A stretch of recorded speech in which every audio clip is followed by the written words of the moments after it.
Mila West tightened the strap on her old canvas tote bag, already worn thin from years of use. Her fingers trembled slightly, a mixture of excitement and nerves threading through her.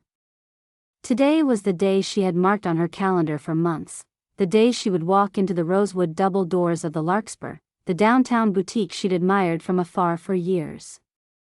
The boutique's windows, lined with silk and lace gowns, shimmered like they belonged in another world, but today Mila had saved enough to cross that threshold.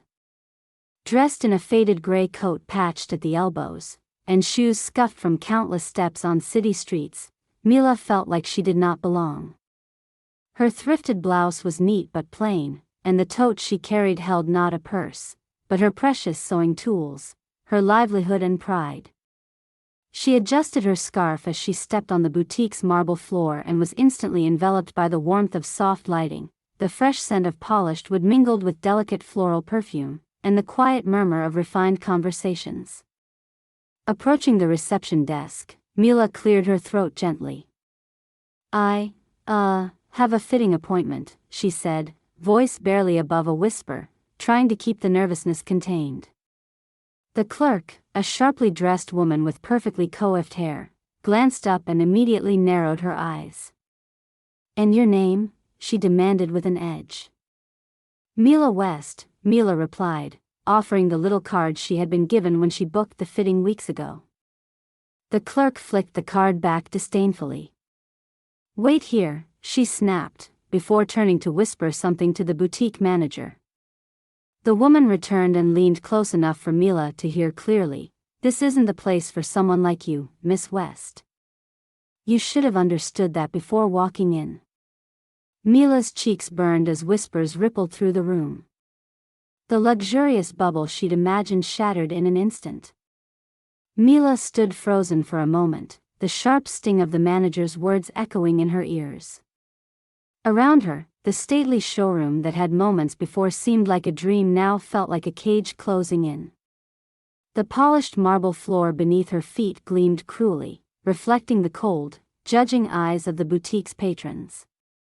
Some smirked openly, whispering among themselves, others turned their heads, pretending not to see the humiliation unfolding. A few cast her glances of sympathy, subtle but unmistakable, as though apologizing for the world around her. She swallowed the lump in her throat, quickly averting her eyes from the crowd. Her fingers clutched the strap of her canvas tote, knuckles whitening as she struggled to keep her voice steady. I'm sorry. I must have mistaken the place, she breathed softly, barely audible. A tall staff member, the young man who had been arranging the dresses on a mannequin nearby, approached with an awkward hesitance. Miss West, I'm afraid we'll have to ask you to leave now, he said gently but firmly. Mila nodded, her shoulders bowed, and quietly exited the boutique, the soft click of the heavy door behind her sounding like a verdict. The cold air outside ached against her flushed cheeks, but Mila welcomed it, wrapping her scarf tighter as she crossed the sidewalk to the park bench across the street. She sank down heavily, the worn wood rough beneath her hands, her breath fogging in the chilly afternoon. Around her, the city buzzed on, children laughing in the distance, the faint rumble of buses and cars, but Mila felt suffocated by the weight of what had occurred. Her mind spun backward, the day bleeding seamlessly into memory. For years, she'd labored at her tiny sewing station in a cramped back room of the apartment she shared with her younger sister, Anna. Before dawn, she'd sit hunched over her old, manually operated sewing machine, deft fingers stitching seams with care and precision. She'd skipped lunches more times than she could count, turning down invitations from neighbors and friends to save every penny. That one meal of rice and beans was replaced by extra hours of stitching, adding to the stack of finished dresses waiting for clients at the small local tailor's shop. Her life had been modest, yes, but it was hers, crafted with pride amid hardship. The idea of spending hours in the Larkspur was once just a whispered, almost foolish dream. The boutique represented the kind of elegance and beauty that seemed reserved for other worlds. Yet, when she finished a difficult commission, a wedding dress for a wealthy client who paid her handsomely. Mila told herself she deserved to step into that world, just for a moment. A glance back to the present brought a fresh sting to her chest. This dream, hard-earned and precious, had been taken from her in an instant. She recalled the moment she approached Larkspur's door, heart pounding with anticipation. The glow of those crystalline chandeliers, the softness of velvet drapes, the gentle hum of classical music, everything had been waiting for her, or so she'd thought. No one saw the sacrifices behind her thrifted coat, the years spent honing her skill with limited tools, or the countless nights she'd watched others enjoy luxuries she could never afford. They only saw her simplicity and wielded it like a weapon against her. Mila's gaze dropped to her worn shoes, the soles scuffed from long walks bringing fabric and thread across town. She remembered the phone call from her doctor just a month ago, suggesting a day of rest and gentle relaxation might help with the tension headaches she'd been stubbornly ignoring. The boutique's reflexology treatments, which she'd naively called the foot thing in her appointment, were supposed to be a balm. Something to remind herself that despite low wages and exhaustion, small joys could still exist. But now, after the manager's cutting dismissal, that balm felt like a cruel joke. She closed her eyes and let a solitary tear trace down her cheek, quickly brushing it away. Alongside the humiliation rose a defiant ember of resilience. Mila's life had been built on rejection and quiet endurance, yet she remained standing. The dreams might have been bruised today, but they were not shattered. The afternoon waned, sunlight slipping away behind the buildings, painting the bench and bench neighbor trees in golden hues.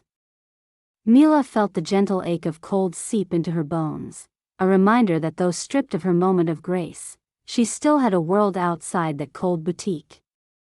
Slowly, she reached into her tote, fingers trembling as they touched familiar spools of thread and a needle case. For a heartbeat, she imagined stitching not under harsh fluorescent lights of a back room, but in a garden of sunlight and hope. She drew a steadying breath. Today had been meant to be different. It was still that, though not as planned. Mila's heart steadied. The noise of the city felt less distant now, as if it was coming back to pull her forward instead of push her down. Rising from the bench with careful grace, she folded her scarf, brushed off the imaginary dust from her faded coat, and set her bag over her shoulder. As she began to walk toward home, a quiet thought accompanied her steps. Maybe this was not the end of her visit to that world of silk and elegance. Maybe it was the beginning of something else, shaped by her own hands. The evening air was crisp as Mila made her way slowly down the sidewalk, the faint glow of street lamps flickering to life as the sun dipped behind the city skyline. Her pace was unhurried but purposeful, each step pulling her away from the echo of the boutique's scornful words. She wasn't quite ready to go home yet. So many thoughts swirled inside her, yet beneath the storm of shame and resilience, a thread of determination wound through her mind. As she approached a narrow alley beside the Larkspur, something caught her eye. The door there was slightly ajar, a sliver of light spilling into the shadows, revealing a side entrance she hadn't noticed on her way in. Curiosity tugged at her, and despite the lingering weight of humiliation, she moved closer. Peering through the dim light, Mila saw that the door led to a metal fire escape, its handle secured with a padlock. A quick glance up revealed no alternate exits without crossing that blocked passage. A knot tightened in her stomach. A fire escape was supposed to provide an emergency exit, yet here it was, locked shut. Her pulse quickened as she thought about the consequences if an emergency had struck inside while customers and staff were trapped. The boutique's elegant facade masked an unsafe reality. Her inspector's mind, trained over years to notice details, picked up more.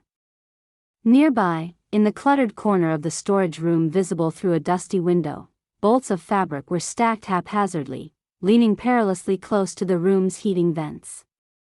The danger was clear, the perfect storm for a fire hazard. Mila's thoughts flashed back to her own recent escape from calamity, the fire that consumed her old sewing machine, devastating yet survivable because she acted fast. The sickness in her gut deepened. Could others bear the brunt of such negligence? While still absorbing the scene, a soft whisper reached her ears. She turned and saw a staff member hurriedly moving down a hallway just inside the service door. The young woman muttered anxiously over the phone, "We're not even up to code yet, the certification lapsed last month, the safety upgrades, they're delayed. No, I'm not sure how the manager thinks it'll be fine like this." The staff member's worried words confirmed Mila's fears. The boutique's polished appearance was a carefully maintained mask hiding dangerous shortcuts. Mila glanced down at her phone, the screen cracked from many trips and minor drops, but it worked well enough. She bit her lip, hesitating merely for a breath before pulling it out and dialing the local fire safety authority's emergency line. Speaking calmly but firmly, she reported the locked fire escape door and potential fire risks inside the boutique's storage area. "I'm calling anonymously as a concerned citizen," Mila said quickly, wanting no personal exposure beyond her voice. "There's a blocked emergency exit and flammable materials stored dangerously near heating vents." As she hung up, her hands trembled slightly, but a quiet sense of purpose replaced the earlier heaviness. She discreetly snapped several pictures of the padlocked fire escape and the fabric piles from angles shielding her identity. It was not the kind of visit she had imagined, but Mila felt a steady resolve blooming. If she couldn't find welcome here as a customer, maybe she could spark accountability in a world that had long overlooked hardworking people like her. The street hummed softly with evening traffic as Mila walked away from the boutique's side door, feeling the weight of responsibility settle comfortably on her shoulders. Each step homeward was accompanied by an unfamiliar but powerful mix, fear for those inside, and hope that, somehow, her small act could prevent misfortune. She didn't know how long it would take for the authorities to respond or whether anything would change. But in that moment, Mila realized she hadn't let the hurt wash away her dignity entirely, she had turned it into action. Her simple coat, frayed and patched as it was, felt like armor now instead of a target. Carrying her bag filled with her sewing tools, Mila walked swiftly into the settling twilight, a quiet courage rallying inside her chest, pushing back the sting of rejection with each passing block. She wasn't just a seamstress who'd been turned away from a dress shop. She was a witness, a caretaker of safety, a voice for those silenced by the soothing sparkle of luxury. The night swallowed her small figure as she moved forward, a lone silhouette against city lights, silent, steady, and unbowed. Within hours of Mila's anonymous call, the local fire safety department had arrived at the Larkspur, their presence unmistakable. Flashing red and blue lights bathed the boutique's sleek facade, drawing the attention of evening pedestrians and curious onlookers. The officers approached the entrance with purpose, holding clipboards and inspection tools, their serious demeanor underscoring the gravity of the situation.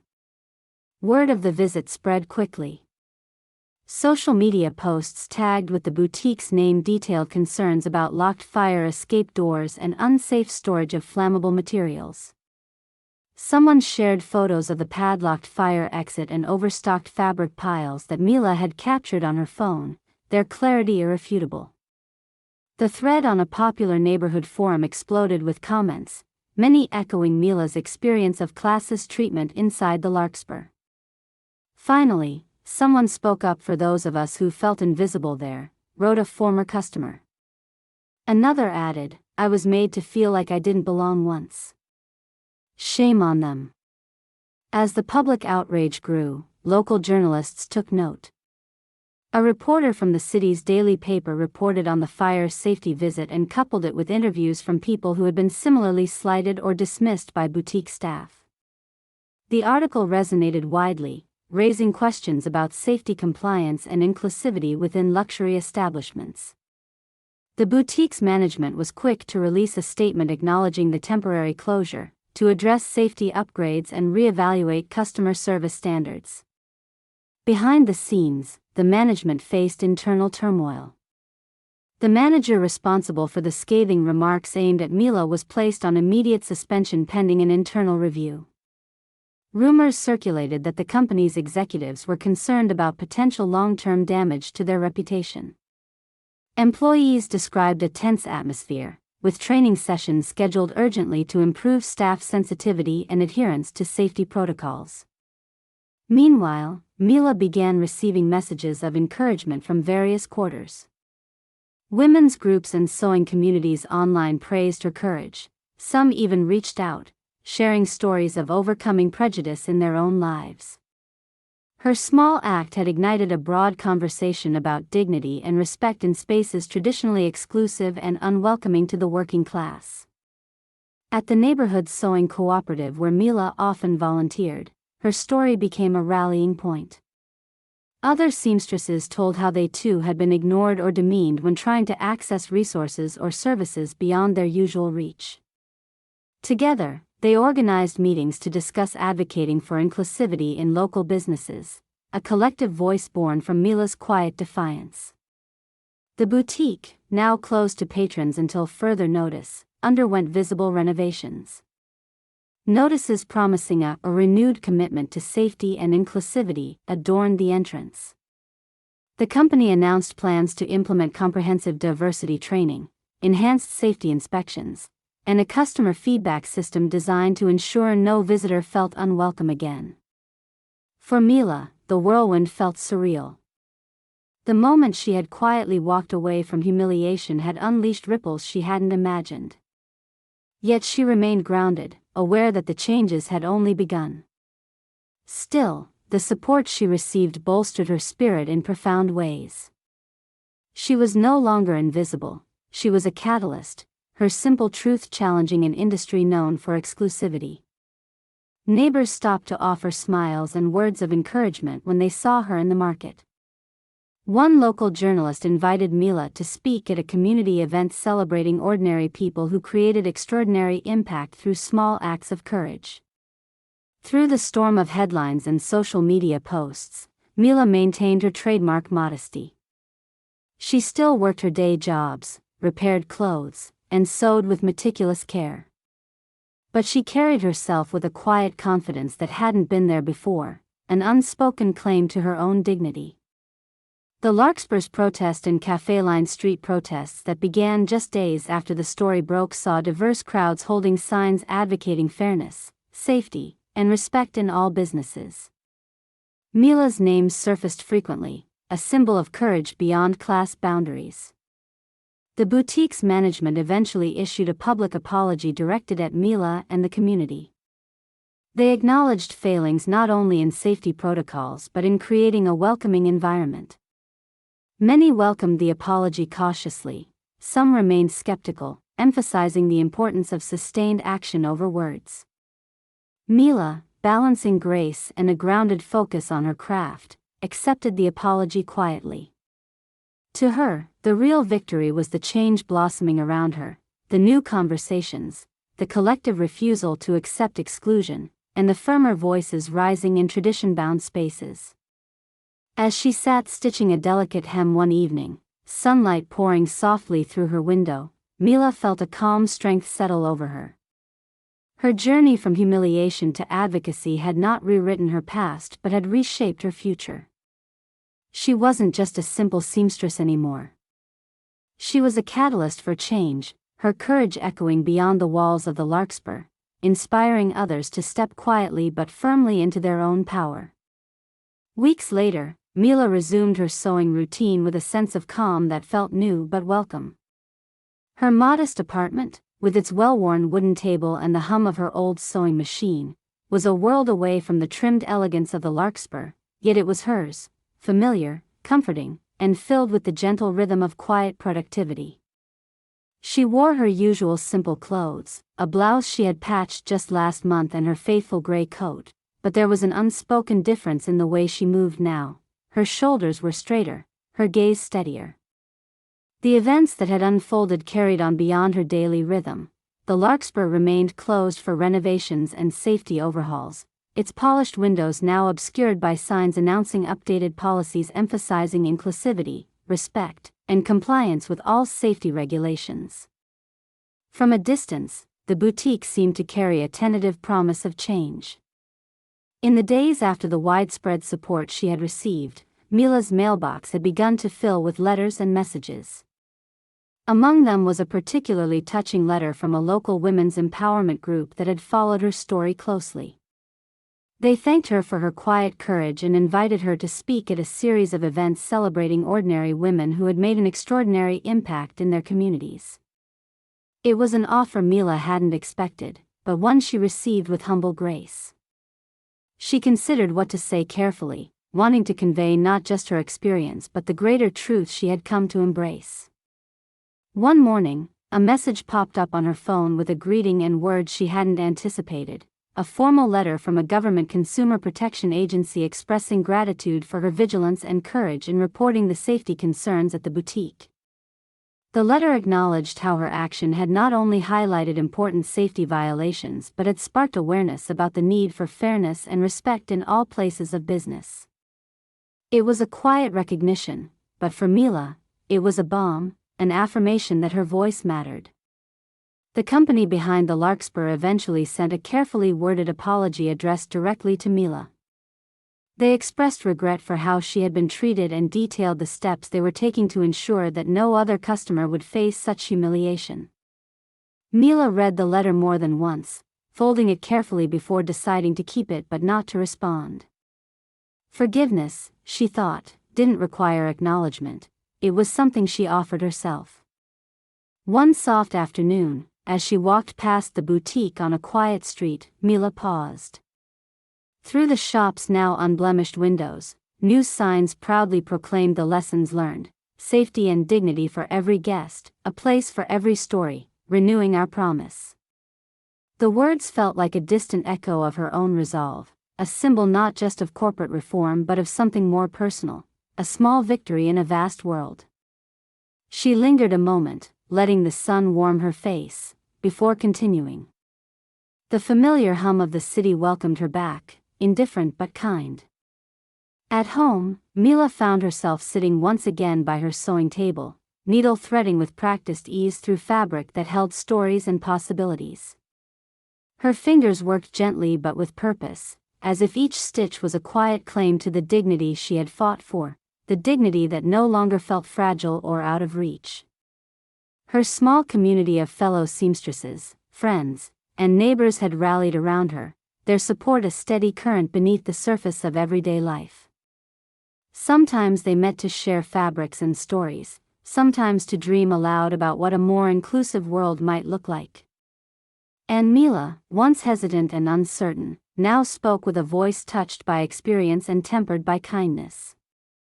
One evening, as golden light spilled through her window, Mila laughed, a sound pure and clear, while recounting a tale of a particularly tricky scene to Anna.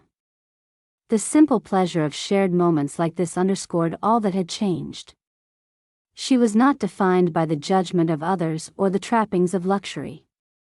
She was defined by her courage, her resilience, and the quiet strength born from walking through hardship without losing herself. Mila West, the simple seamstress, had stepped into a dress shop and emerged more than she had dared imagine. She hadn't gained status or wealth, but she had reclaimed something far more vital, her own voice. And with that, she carried forward into her days, sewing not just fabric, but a future stitched together with hope and grace.